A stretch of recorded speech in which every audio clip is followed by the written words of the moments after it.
네, 오늘 설교의 제목은 노력한다고 해결될 문제가 아닙니다. 노력한다고 해결될 문제가 아닙니다. 라는 제목으로 오늘 말씀을 함께 나누도록 하겠습니다. 여러분, 이 세상에는 노력해서 될 일이 있고, 또 하지만 노력한다고 해도 안 될 일도 있는 것입니다. 학생이 공부를 열심히 하면 공부를 잘 하게 될 것이고요. 돈을 잘 벌기 원하는 사람은 또 열심히 일을 하고 노력을 하면 또 돈도 잘 벌게 될 것입니다. 명예를 얻기 원하는 사람이 그 명예를 얻으려고 열심히 노력하며 산다면 그래도 어느 정도의 그 명예를 취할 수 있을 것입니다. 그런데 노력을 한다고 해도 전혀 할 수 없는 그런 영역이 있습니다. 예를 들어서 서양인이 동양인이 되겠다, 아무리 노력을 한다고 해도 그 유전자와 DNA를 바꿀 수 없는 것입니다. 남자가 여자가 되고 싶다고 노력을 한다고 한들 될 수 있는 것이 아니라는 것이죠. 여러분, 오늘날 우리가 이 구원에 관하여 얼마나 명확하게 알고 있는가, 우리가 이 구원의 의미를 얼마나 정확하게 받아들이고 있는가에 대해서 오늘 바울은 하나님은 우리에게 그렇게 질문하며 그 질문에 대한 답을 말씀을 통해서 알려주고 계신 것입니다. 여러분, 하나님의 의로움이 나에게 어떻게 찾아왔는가라고 묻는다면 그에 대한 대답을 여러분은 어떻게 하시겠습니까? 제가 이런 질문을 드리는 이유는 오늘날 우리 신앙인들이 이 구원의 의미를 명확하게 모르고서 신앙생활을 하는 것 같다라는 그 느낌을 지울 수 없기 때문입니다. 정말 구원의 의미를 알고 있는 것일까? 라는 그런 의심이 든다라는 거죠. 왜냐하면 예수 그리스도를 믿었다고 하지만 아직도 내 힘으로, 아직도 내 방법으로, 아직도 내 고집으로, 내 노력으로 하나님을 대하는 그 태도가 남아있는 것을 볼 때 정말 우리 안에 진정으로 예수 그리스도가 임했는가, 정말 예수 그리스도의 의로움을 받은 자로서 주님 앞에 있는 것이 맞는가라는 그런 의심이 들게 된다라는 거죠. 내가 천국 가려면 이 정도는 해야지, 내가 직분자니까 이 정도는 해야지, 왠지 교회 안 가고 주일 예배 한번 빠지고 놀러 가면 큰 사고를 당할 것 같고, 그냥 전통의 습관의 경험에 의해서 주님을 따르고 있는 그러한 모습은 진정한 구원의 의미를 깨달았다고 말하기 어렵다라는 것입니다.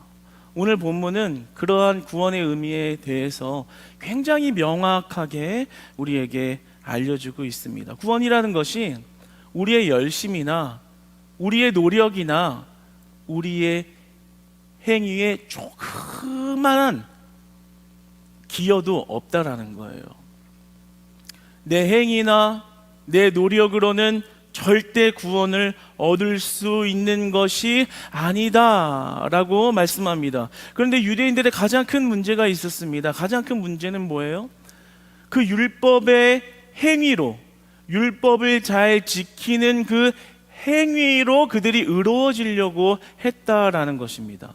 오늘 그 문제에 대해서 바울이 지적을 하면서 구원의 의미를 풀어가고 있는 것입니다. 오늘 그래서 성경 말씀을 보면 모든 사람은 율법 아래에 있다라고 이렇게 기록하고 있습니다. 이 말은 모든 사람이 유대인이나 헬라인이나 이방인이나 다 한 모든 족속, 모든 사람들이 하나님의 법 아래에 있다라는 말씀입니다. 온 세상이 하나님의 통치 아래에 있다라고 말씀합니다. 그리고 이어서 말씀하기를 그 모든 사람들은 죄인이다라고 말합니다. 온 세상에 속한 모든 족속, 유대인이나 헬라인이나 이방인이나 모든 족속 상관없이 모든 피조물들은 죄인이다. 그래서 로마서 3장 10절에서는 기록된 바 의인은 없나니 하나도 없으며 라고 말씀하고 있습니다. 이 세상에 의인이 없다라는 거예요. 의로움을 지닌 자가 아무도 없다라는 거예요. 이 말씀은 무엇이냐면 인간이라는 존재, 인간 실존의 무능함과 그 무능력함을 이야기하는 거예요. 왜 무능력해요? 스스로 죄를 정화할 수 있는 능력이 없기 때문입니다.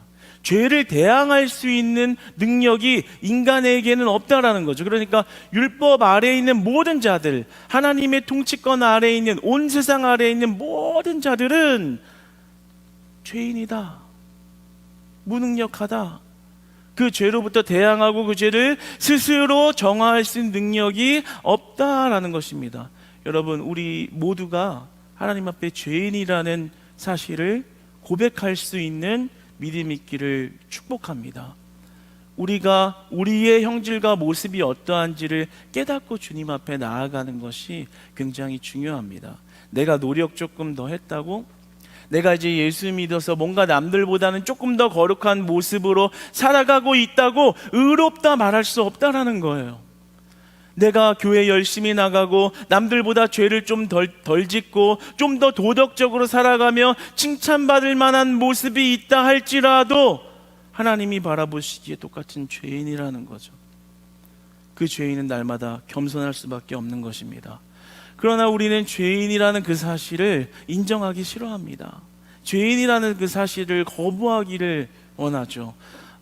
예전에 전도를 이렇게 하는데 그 사람이 교회에 오기 싫다는 거예요. 근데 왜 교회에 오기 싫으냐, 그 이유를 들어보니까 다 좋은데 교회만 나갔다 하면 교회에서는 자꾸만 사람을 죄인 취급한다는 거예요. 나가서 내가 그래도 세상에서 법 없이도 살 사람이라는 얘기 들으면서 그렇게 사는 사람인데 교회만 가면 맨날 죄인이다, 죄인이다, 죄인이다, 회개하라, 회개하라고 하니까 그 말이 듣기 싫다라는 거예요. 마치 그 죄책감을 느껴야 하는 그 부담감이 거북하다라는 거죠. 그래서 교회에 나는 나가기 싫습니다라는 말을 들은 적이 있습니다. 그러한 많은 불신자들의 반응과 태도 때문일까요? 많은 교회들이 맞춤형식으로 좋은 소리 하기를, 많은 교회들이 변질되고 타락된 모습을 보게 됩니다. 그런 사람들 교회에 오라고 행복한 얘기, 좋은 얘기, 기쁜 얘기, 소망찬 얘기, 들으면 위로가 되는 얘기, 마음을 듣고 있으면 마음이 편안해지는 이야기, 말씀을 빗대어서 말씀을 이야기하는 것이 아니라 그 안에 사람의 마음을 위로하고 있는 아주 인본주의적인 그런 형태로 변질되어가는 교회의 모습들도 오늘날 아주 심심치 않게 많이 보게 됩니다. 그러나 오늘 말씀은 분명하게 우리에게 말씀하시기를 우리 모두가 율법을 받고 율법을 잘 지킨다고 보여지는 유대인이나 또 믿음의 가문도 아닌 헬라인이나 대한민국에 살고 있는, 동탄에 살고 있는 우리들이나 그리고 여기 밖에서, 교회 밖에서 살아가고 있는 그 사람들이나 모두가 한결같이 죄인이다라는 사실을 우리에게 자각시켜주고 있습니다. 그러나 여러분, 우리가 이 죄인이라는 것을 고백한다는 것은 굉장히 큰 은혜의 영역입니다. 여러분, 내가 죄인입니다, 주님 앞에 고백할 수 있는 것이 은혜라는 사실을 발견하기를 원합니다. 이와 같은 것이에요. 이렇게 한 사람이 길을 걸어가고 있다고 보겠습니다. 길을 걸어가는데 그 길 바로 앞에 불구덩이가 있는 거예요. 근데 걸어가고 있는 길은 그냥 온전하니까 잘 걷고 있는 줄 알지만 조금만 더 걸어가면 그 불구덩이에 빠져서 그만 죽게 되는 그런 상황이라고 가정을 해볼게요. 그런데 누가 그 불구덩이를 보고 말을 해주는 거예요. 여보세요, 네, 그 길로 걸어가면 안 됩니다, 그 앞에 불구덩이가 있어요. 그래서 자각하게 된 거죠. 그리고 그 불구덩이에 나아가지 않고 탈출할 수 있는 한 가지 방법을 그에게 알려준다면 죽다가 살아난 것, 그것보다 큰 은혜가 어디에 있을까요? 율법의 행위로 나아가서 그것이 의로움을 얻는 방법인 줄 착각하고 살아가는 그 유대인들에게 오늘 바울이, 오늘 하나님이 그들에게 말씀하기를 그곳으로 달려가는 것은 마치 불구덩이에 달려가는 것 같은, 아무리 열심을 내도 그것에는 의로움이 없다라고 말씀하고 있는 거죠. 그리고 너희들의 죄를 깨달으라고 말씀하는 거예요. 하나님을 온전히 의지하지 못하고 너의 행위로 의로워지려고 하는 그 죄를 깨달으라고. 그러므로 그 죄를 자각하는 것, 내가 주님 앞에 철저히 죄인이라고 고백할 수 있는 것은 그 불구덩이를 벗어날 수 있는 은혜의 영역인 것입니다. 그러므로 내가 주님 앞에 죄인입니다 라는 것이 곧 우리를 생명의 길로 인도하시고자 하는 하나님의 특별한 자각하게 하심, 하나님께서 터치하심이라는 사실을 발견하시고 늘 죄인된 겸손함으로 주님의 거룩하심과 그 크신 권능을 바라볼 수 있는 우리 되기를 소망합니다. 참 사람은요, 자기 의존적인 성향이 참 강합니다. 하나님을 의지하기를 싫어해요. 그리고 자기의 힘, 자기를 의지하기를 원합니다. 그런데 오늘 20절에서 뭐라고 얘기하냐면 율법의 행위로 그의 앞에 의롭다 하심을 얻을 육체가 없나니 라고 말합니다. 행위로는 절대 하나님 앞에 나아갈 수가 없다라는 거예요. 사실 헬라어 원어로 이 개역 성경에는 모든이라는 말이 빠졌는데 헬라어 원어로 보면 모든 육체라고 나옵니다. 그러니까 율법의 행위로 내가 하는 어떤 실천적인 행위로 의로워질 수 있는 사람은 아무도 없다라는 거예요. 그런데 이스라엘의 가장 큰 무지한 죄는 그들이 율법을 잘 지키고 종교활동을 열심히 하는 것으로 구원을 얻을 수 있다라고 착각했다라는 거예요. 남들보다 낫다고 생각했다는 거예요. 마치 오늘날 우리가 남들보다 교회를 잘 나가고 헌금을 잘 하고 봉사를 열심히 하면 내 스스로 착각하여서 난 구원의 길로 잘 가고 있어, 마치 그 행위로 구원을 얻을 수 있다는 착각을 하지만 그 행위가 구원을 얻을 수 없다라고 말하고 있는 것입니다. 왜냐하면 그 행위는 자기를 의존하고 있는 것이기 때문입니다. 그래서 오늘 23절에 말씀하기를 모든 사람이 죄를 범했음에 하나님의 영광에 이르지 못하더니, 그러니까 너희 존재 자체가, 우리의 존재 자체가 그렇게 하나님의 영광을 올려드릴 수 있을 만한 거룩한 존재가 되지 못한다라는 것을 그냥 명확하게 다 까발려서 그냥 알려주고 계신 거예요. 부자 청년을 우리는 잘 알고 있습니다. 그 부자 청년은 참 구원을, 영생을 갈망했죠. 어떻게 하면 영원히 살 수 있을까? 그래서 하나님이 말씀하신 율법을 한 점도 어기지 않고 철저하게 지켰습니다. 그것도 굉장히 칭찬받을 만한 일이고 대단하다고 말할 일인데 더불어서 젊은 나이에 부까지 얻어버렸습니다. 경제적인 부까지 얻은 그런 정말 엄친아 같은 그런 사람이었습니다. 그런데 그 사람이 예수님을 찾고 만나서 이야기하기를 어떻게 하면 영생을 얻으리까? 어떻게 하면 구원을 얻을 수 있는 것입니까? 그러니까 예수님께서 계명을 다 지키라고 말씀을 하죠. 그랬더니 그 청년이 다 지켰습니다. 그랬더니 예수님께서 그를 보시고 네가 가진 모든 소유를 다 팔아서 가난한 자에게 나눠주고 그리고 나를 따르라. 그러면 너는 영생을 얻게 될 것이다 라고 말하자 그의 안색이 확 변하여서 근심이 가득하여서 결국에는 예수님 곁을 떠나가게 되죠. 근데 우리가 이 장면을 보면서 이렇게 생각할 수가 있어요. 그 돈 욕심 참 많네. 그 돈 욕심만 좀 내려놓으면 영생을 얻을 수 있는데 그 참 돈 욕심 그거 못 내려놓나? 그것을 단순히 경제적인 것으로만 연결 지을 수 있지만 실제적으로 예수님의 마음과 의도는 그 돈 욕심을 내려놓느냐 못 내려놓느냐가 중요한 게 아니었어요. 예수님이 그에게 요구한 것은 무엇이냐면 돈을, 경제적인 것을 포기할 수 있느냐 없느냐, 너의 믿음의 크기가 얼마나 되느냐가 아니라 너의 의로움을, 너의 힘을 내려놓을 수 있느냐를 테스트한 거예요. 물어보신 거예요.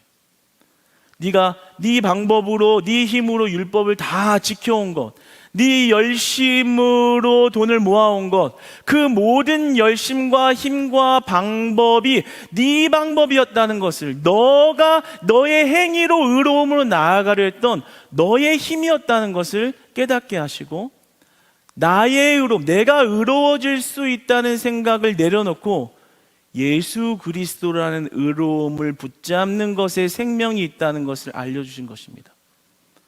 그러니까 이스라엘이 지금 이스라엘의 무지를 드러내고 있는 거예요. 이스라엘의 무지가 뭐예요? 내 힘으로, 내 방법으로 열심히 하면 나도 의로워질 수 있어. 거기에는 구원이 없다라고 오늘 말씀하고 계신 것입니다. 여러분, 여러분이 내려놓지 못한 여러분의 의로움은 무엇입니까? 부자 청년처럼 돈이 될 수도 있겠고, 직장이 될 수도 있겠고, 명예가 될 수도 있겠고요.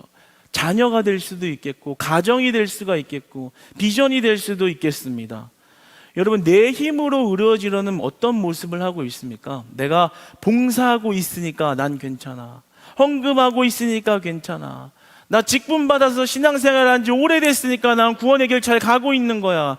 주일 예배 열심히 드리고 있으니까 사람들이 보는 눈이 있는데 그만큼 내가 열심히 해야지. 천국 가려면 이 정도는 해야지. 이런 마음으로 주님을 따르고 있다면 아직 내 힘이 빠지지 않은 거예요. 내가 이렇게 열심히 하면 그 의로움에 도달하겠지라는 그런 부자 청년과 같은, 이스라엘과 같은, 유대인과 같은 그런 실수를 똑같이 반복하고 있다는 것입니다. 하나님이 보시는 것은 그 행위가 아니라는 거예요. 하나님이 구원하신 것은 네가 얼만큼 했느냐가 아니라 네 마음의 태도가 어떠하냐라는 거예요. 네 마음의 중심에 뭐가 있느냐라는 거예요. 그들은요, 자기의 열심으로 천국을 얻기를 원했어요. 하나님은 하나의 방편이었다라는 거죠. 우리의 마음에 무엇이 있나요? 우리에게 영생을 주어줄 천국행 티켓 예수님이 필요한 것인지, 아니면 정말 우리의 죄를 사하시고 정말 그 죄를 사하기 위하여 모든 것을 우리에게 주신 그 사랑이 흐르고 있는지를 봐야 한다는 것이죠. 그러나 물론 우리가 해야 하는 행위는 중요하기도 합니다. 그 부분에 대해서는 후반부에 말씀을 드리겠습니다. 우리가 구원을 받는다라는 것은, 죄송하지만 우리 에어컨 좀 틀어줄 수 있을까요? 네. 너무 더워가지고. 네. 우리가 구원을 받는 데 있어서는 우리의 행위가 조금도 들어가지 않는다는 것입니다. 제가 최근에 참 하나님께서 큰 개인적인 교훈을 주신 것이 있어요. 찬양팀이 이제 주일 저녁에 여러 명의 인도자들이 이렇게 인도를 하고 있잖아요. 근데 그 중에 한 명, 실명을 밝히지 않을게요.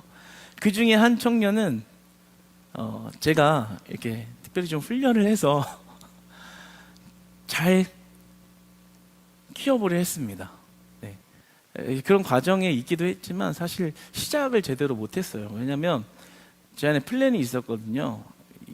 한 올해 말까지 철저하게 정말 인도자로서 필요한 여러 가지 자질과 능력들이 있는데 그것들을 이제 골고루 잘 훈련시켜서 한 내년 초반에, 이제 목사님께는 미리 다 말씀을 드렸던 얘기고, 한 내년 초반 정도 됐을 때 그 인도자로 이렇게 세워지면 참 어떤 완성형에 가까운 그런 참 멋있는 인도자로, 훌륭한 인도자로 한번 잘 훈련시켜 봐야지, 뭐 이런 마음이 있었습니다. 제 마음 안에 물론 당연히 선한 마음과 그런 계획으로 그렇게 마음을 먹고 있었는데, 뜻하지 않게 정말 저의 계획과는 너무나도 다르게 그 청년이 세워지게 되었어요. 그래서 내심 처음에는 좀 불안한 거죠. 나는 이런 계획이 있었는데 정말 하나하나 다 이렇게 훈련해서 딱 섰을 때는 그 많은 것들을 좀 이렇게 갖춘 상태에서 하려는 그런 내심 나름의 철저한 플랜이 있었는데 그 계획이 저 개인적으로는 다 무너진 거예요. 그런데 하나님께서 저에게 마음을 주시고 깨닫게 하신 것은, 만약에 내 계획으로, 내 힘으로, 내 노력으로 그렇게 철저한 플랜을 만들어졌다면 내가 속으로, 남들에게는 드러나지 않았지만 내 속으로 내가 잘 이렇게 해서 저렇게 훌륭한 결과물이 보여졌다, 이런 속으로 그런 고백을 했을 것 같은 거예요. 근데 하나님이 그거를, 저 개인적으로는 그거를 깨주신 거예요. 참 감사했습니다. 너무 감사했어요. 내가 그러려고 한 건 아니었지만 만약에 그렇게 됐으면 내가 속으로 정말 내가 잘 이렇게 했구나 이런 생각 했겠구나. 저 개인적으로 하나님 주신 마음은 하나님이 하나님의 사람을 세워가는 데 있어서 우리의 노력의 결과물이 아니라 하나님이 하나님의 일로서 하신다라는 거죠. 하나님의 방법으로서 하신다는 거죠. 우리 오늘 말씀처럼 우리가 자랑할 것 하나 없게 하시고 오직 자랑하고 드러낼 것이 하나님의 일하심이라는 것을 우리로 하여금 깨닫게 하시기 위함인 줄 믿습니다. 그래서 저는 참 감사했어요. 하나님 감사합니다. 그리고 뭐 훈련 안 받았어도 잘하네요. 네. 하나님 그런 마음 저에게 주시지 않고 정말 하나님이 하나님의 방법대로 해가신다는 것을 다시 깨닫게 해주심에 하나님 감사합니다. 이런 고백을 하게 됐습니다. 여러분, 구원의 은혜라는 것이 이와 같다라는 거예요. 우리의 노력, 내 행위의 조그만한 노력으로 그래도 뭔가가 좀 얻어졌다. 그래도 구원을 얻었으니까 내가 요만큼이라도 해서 뭔가가 얻어졌다. 이게 아무것도 없는 거라는 거예요. 구원은 오직 하나님의 은혜인 줄 믿습니다. 그렇다면 율법이 왜 필요한 걸까요? 오늘 율법이 마치 의미 없는 것처럼 보여지기도 하지만 그렇지는 않습니다. 오늘 21절을 보면 율법과 선지자들에게 증거를 받은 것이라 이렇게 나옵니다. 이 말은 예수님께서 구약 성경을 칭하실 때 성경이라고도 얘기하고 율법과 선지자라고도 얘기하고 모세와 선지자들이라고도 얘기를 했습니다. 그러니까 오늘 21절에 율법과 선지자들에게 증거를 받은 것이라, 그러니까 과거의 구약의 율법이 이 새로운 예수 그리스도가 분리되어져 있는 개념이 아니라 오히려 율법과 선지자들의 구약 성경으로부터 연결되어서 점진적으로 확장되어서 나온 형태라는 것이죠. 그러니까 그러면 율법이 도대체 왜 필요한 것인가? 율법을 왜 주셨나라는 질문을 하게 되는데, 그 율법의 기능에 있어서 오늘 말씀하시기를 그 율법은 우리의 죄를 깨닫게 한다라는 거예요. 그 율법을 잘 지켜서 구원에 이르는 것이 아니라 도저히 우리는 하나님의 율법을 지킬 수 없는 연약한 존재라는 것을 깨닫게 한다라는 거죠. 죄인인 것을 깨닫게 한다는 거예요. 여러분, 그렇지 않나요? 우리가 하나님의 말씀을 받고 정말 이 말씀대로 살아야지 하고 나아가지만 1시간도 안 돼서 10분도 안 돼서 또 죄를 짓고 하나님의 말씀에 벗어난 우리를 발견하게 되지 않습니까? 하나님의 율법의 기능이라는 게 그러한 것이라는 거예요. 네가 네 힘으로는 절대 의로워질 수 없다는 너의 무지함과 우리의 연약함을 보게 하심이라는 거예요.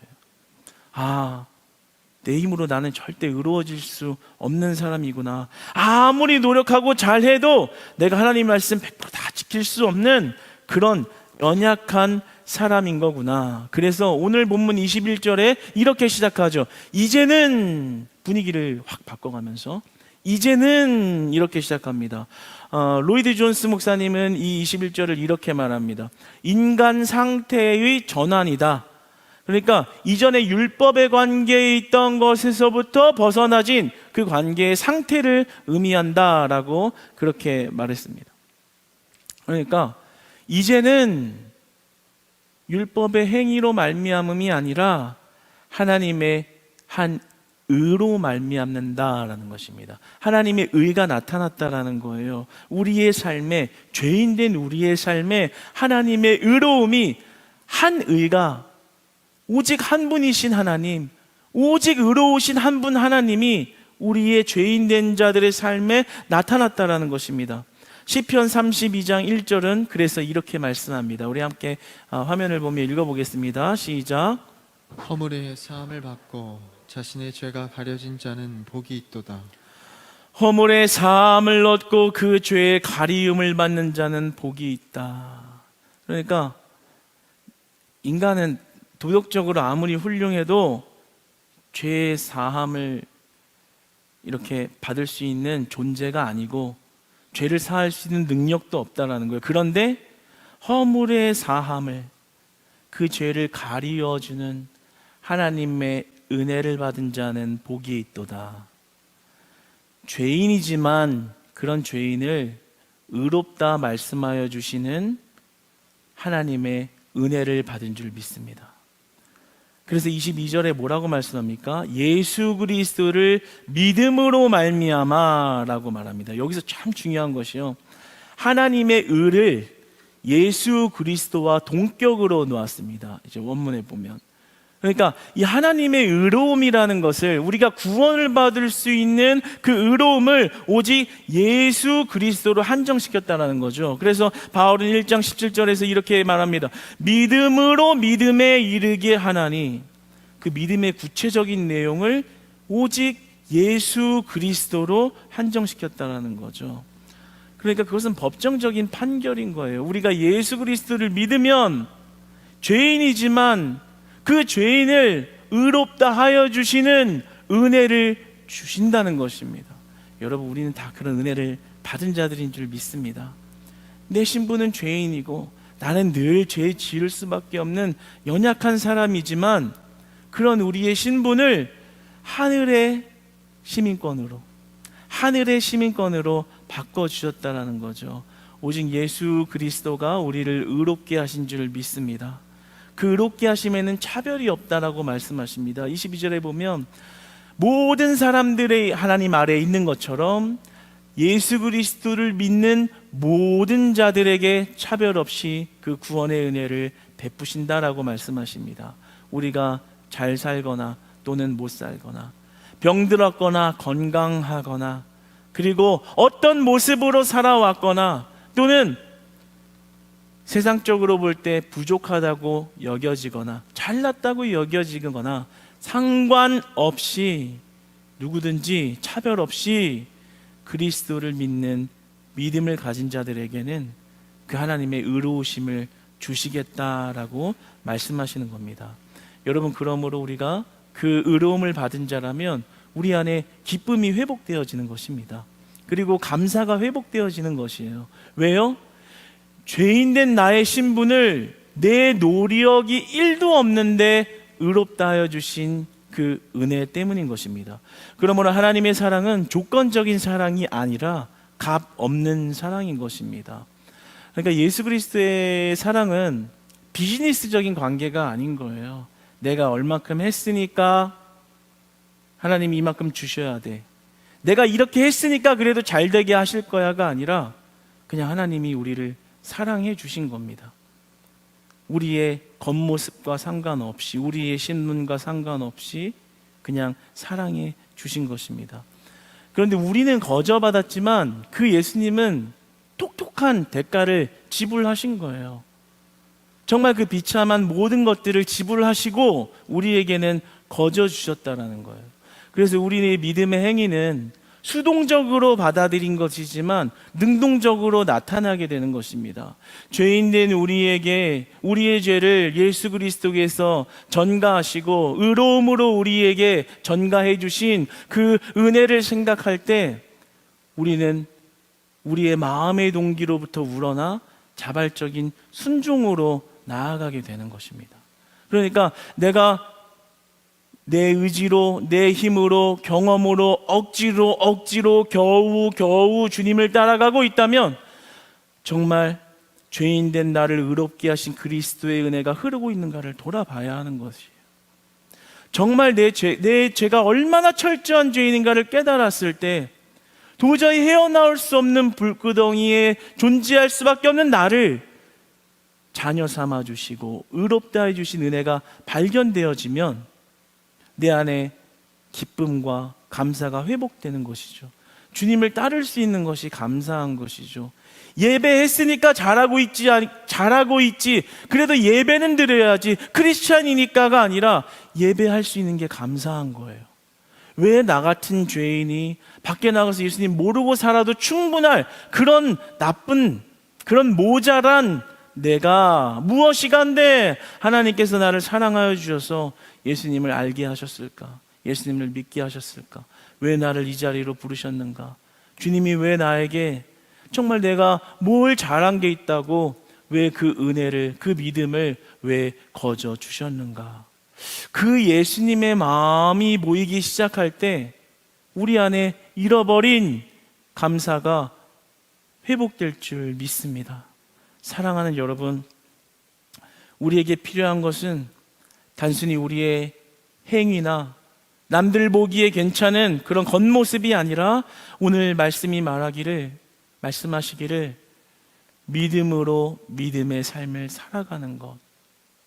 비즈니스적으로 하나님을 대하는 것이 아니라 우리에게 거저 주시기까지 모든 값을 톡톡히 치러내신 그 하나님의 마음을 볼 수 있기를 원하는 것이에요. 그래서 우리에게 얼만큼 했냐가 아니라 하나님 안에 거하기를 원하신다는 거예요. 하나님 감사합니다. 주님 안에 있는 게 행복합니다. 주님의 의로움을 발견할 수 있어서 행복합니다. 내가 내 행동과 내 습관과 내 관습으로 주님을 따르는 것이 아니라 나에게 생명 주신 이의 이름의 능력 안에서 하나님을 따르겠습니다. 그 안에 진짜 생명과 행복이 있음을 믿습니다. 하나님은 하나님의 사랑 안에 거하기 원하신다라는 것입니다. 사랑하는 여러분, 우리가 신앙생활을 오래 하다 보면 나도 모르게 오늘의 유대인처럼 내 습관으로, 내 행위로, 내 의지로 하나님을 그렇게 먹먹하게 따라갈 때도 있습니다. 그러나 오늘 말씀이 우리에게 주시는 은혜는 무엇입니까? 우리에게 주신 그 의로움이 누구에게로부터 왔고 어떤 의미로 우리에게 주어졌는지를 발견하고 그 은혜 안에서 살아가라 하시는 것입니다. 여러분이 뭔가 자꾸 하려고 하지 말고 하나님이 우리에게 주시기까지 어떤 사랑을 베푸셨는지를 발견할 때 그 사랑 안에 있다는 것 자체가 가장 큰 축복이고 행복이라는 것을 정말 믿음의 눈으로 발견할 수 있고 고백할 수 있고 그 사랑 안에 거하는 행복을 누리며 사는 우리 사랑하는 크리스찬 교회 성도님들 다 되시기를 주님 안에서 축복합니다.